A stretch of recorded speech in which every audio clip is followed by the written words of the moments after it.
नमस्कार, मैं हूं डॉक्टर भावना उपाध्याय, असिस्टेंट प्रोफेसर सोशियोलॉजी और स्वागत करती हूं आपका इस वीडियो में। इस वीडियो में हम भारतीय समाज की सामाजिक समस्याओं के अंतर्गत विवाह विच्छेद या डिवोर्स के बारे में बात करने वाले हैं।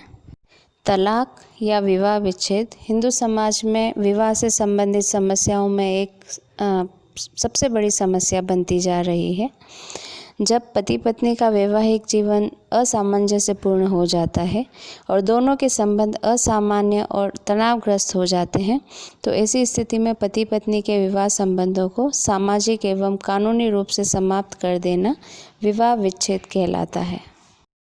तलाक का अर्थ वैवाहिक संबंधों का टूट जाना है, जिसके परिणाम स्वरूप वैवाहिक दंपति एक दूसरे से हमेशा के लिए अलग हो जाते हैं और परिवार विघटन का शिकार हो जाता है।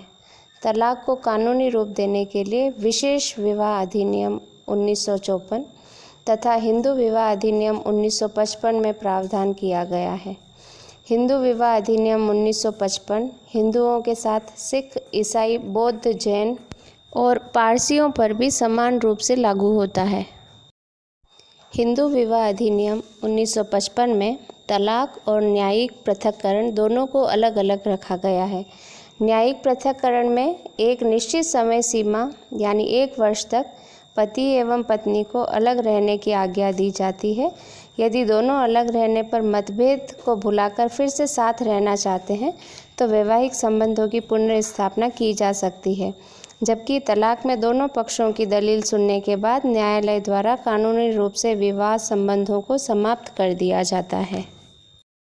हमारे समाज में तलाक के जो कारण मुख्य रूप से देखने में आते हैं, उसमें पहला है पति या पत्नी में से किसी एक का व्यभिचारी हो जाना, यानी पति पर स्त्री गमन करता हो या पत्नी पर पुरुषों के साथ संपर्क में हो, तो ऐसी स्थिति भी तलाक का कारण बनती है।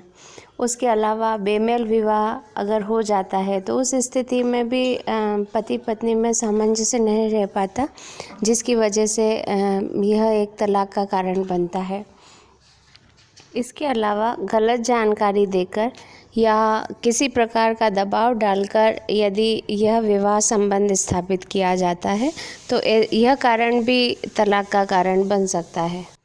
दोनों पक्षों में से किसी पक्ष की इच्छाओं के विरुद्ध यदि विवाह संबंध बनाया जाता है, तो यह भी तलाक का एक मुख्य कारण है। विवाह के बाद परिवार में विवाद एवं कलह का अधिक होना भी तलाक का कारण है।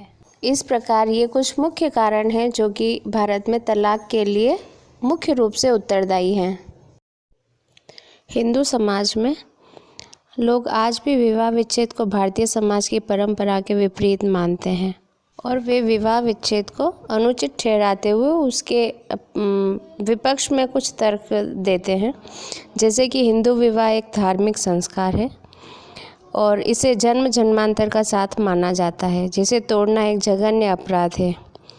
हिंदू समाज में स्त्री को विवाह विच्छेद की यदि आज्ञा दे दी गई तो पारिवारिक दायित्व एवं धार्मिक कृत्यों की पूर्ति नहीं हो पाएगी, परंपराएं व आदर्श विखंडित हो जाएंगे और भारतीय संस्कृति का संरक्षण नहीं हो सकेगा।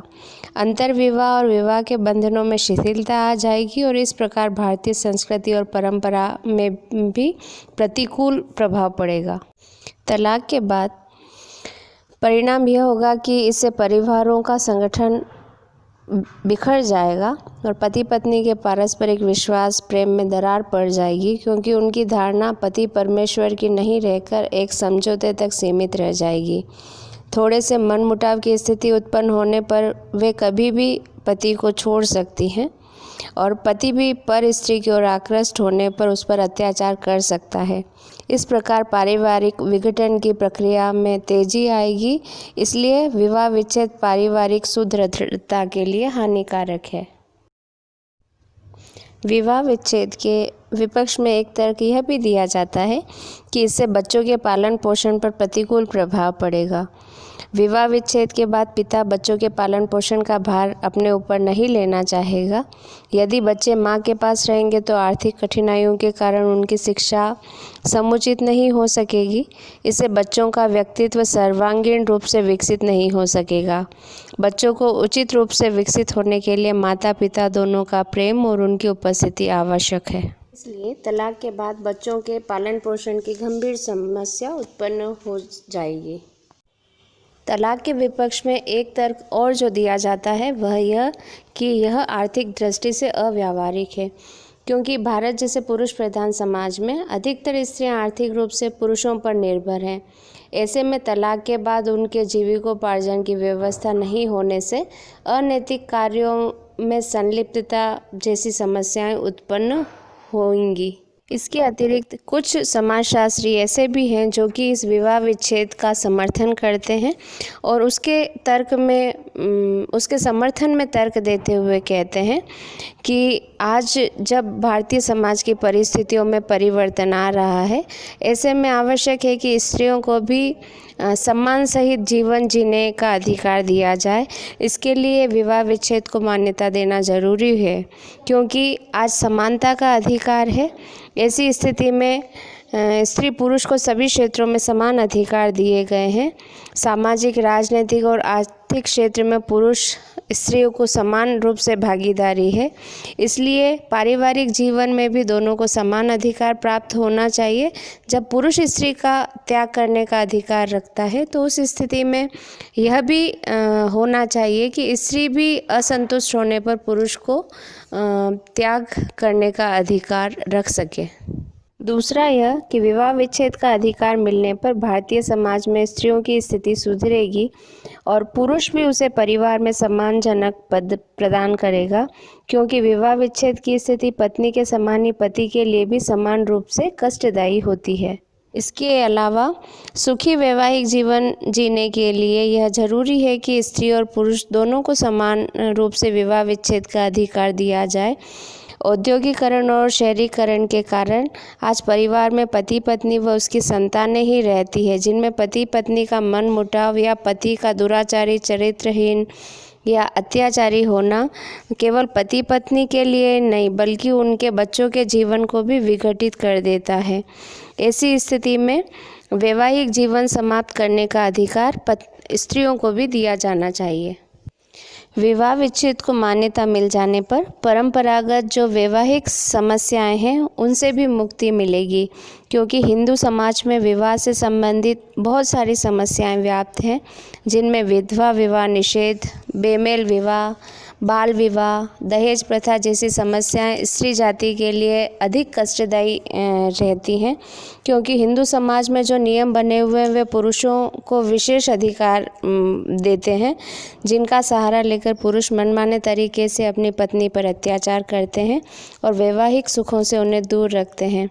तो ऐसी स्थिति में स्त्री को संरक्षण प्रदान करने के लिए विवाह विच्छेद को मान्यता देना जरूरी है, जिससे स्त्री को रूढ़िवादी वैवाहिक समस्याओं से मुक्ति मिल सके। और समाजशास्त्रियों द्वारा विवाह विच्छेद के समर्थन में एक तर्क यह दिया जाता है कि यह सामाजिक जीवन में संतुलन बनाए रखने के लिए आवश्यक है, क्योंकि आज के परिवर्तित समाज में सामाजिक जीवन में संतुलन बनाने के लिए वैवाहिक विच्छेद को मान्यता प्रदान किया जाना जरूरी है। आज स्त्रियां हर क्षेत्र में पुरुषों के समान रूप से कार्यरत हैं। उन्होंने आर्थिक, सामाजिक, सांस्कृतिक और यहाँ तक कि राजनीतिक क्षेत्र में भी पुरुषों के समान ही अधिकार प्राप्त किए हैं और उनकी भूमिकाएं भी इन क्षेत्रों में महत्वपूर्ण है। जब इन क्षेत्रों में उन्हें पुरुषों के समान समझा जाने लगा है तो वैवाहिक क्षेत्र में भी उन्हें क्यों समान अधिकारों से वंचित किया जाए। इसलिए आज के परिवर्तित परिवेश की मांग के अनुसार उन्हें विवाह विच्छेद की मान्यता देना उचित है, जिससे कि सामाजिक विघटन के अवसर उत्पन्न नहीं हों। चाहे समाजशास्त्री विवाह विच्छेद के पक्ष में कितने ही तर्क दे लें, लेकिन यह सही है कि विवाह विच्छेद किसी न किसी तरह से परिवार के लिए, समाज के लिए और आने वाली पीढ़ी सभी के लिए एक घातक समस्या बनकर सामने आएगी। इसलिए इस विवाह विच्छेद को रोकने के लिए जो हम प्रयास कर सकते हैं उसके अंतर्गत विवाह से पूर्व लड़के एवं लड़की की राय अवश्य लेनी चाहिए और विवाह के बाद पति एवं पत्नी आपसी सामंजस्य तालमेल की कोशिश ज़रूर करें और उसके अलावा जो पारिवारिक मतभेद हैं उन्हें आपस में ही सुलझाने का वे प्रयास करें। इस प्रकार तलाक या विवाह विच्छेद को होने से रोका जा सकता है। इस प्रकार सारांश रूप में यह कहा जा सकता है कि परिवार में शांति व समरसता बनाए रखने के लिए पति पत्नी दोनों में सामंजस्य बने रहना आवश्यक है। प्रयास यह किया जाना चाहिए कि पारिवारिक समस्याओं को पारिवारिक स्तर पर ही सुलझा लिया जाए और पति पत्नी सुखी वैवाहिक जीवन बिताने का प्रयास करें। किंतु यदि साथ साथ रहकर जीवन बिताना संभव नहीं हो तो विवाह विच्छेद को महत्व दिया जा सकता है। इसी संदर्भ में अल्तेकर कहते हैं, इसमें कोई संदेह नहीं कि समाज का सर्वाधिक हित विवाह बंधन को साधारणतः स्थायी और अविच्छेद मानने में है। यह केवल तभी संभव है जब विवाह का आदर्श बहुत ऊंचा हो। पारिवारिक जीवन में सुख शांति केवल उसी समय संभव है जब पति और पत्नी एक दूसरे से अनुकूलन करने के लिए महान त्याग करने को तैयार हों। विवाह विच्छेद बहुत ही अपवाद स्वरूप मामलों में अंतिम उपचार होना चाहिए। आज के इस वीडियो में बस इतना ही। फिर मिलेंगे अगले वीडियो में।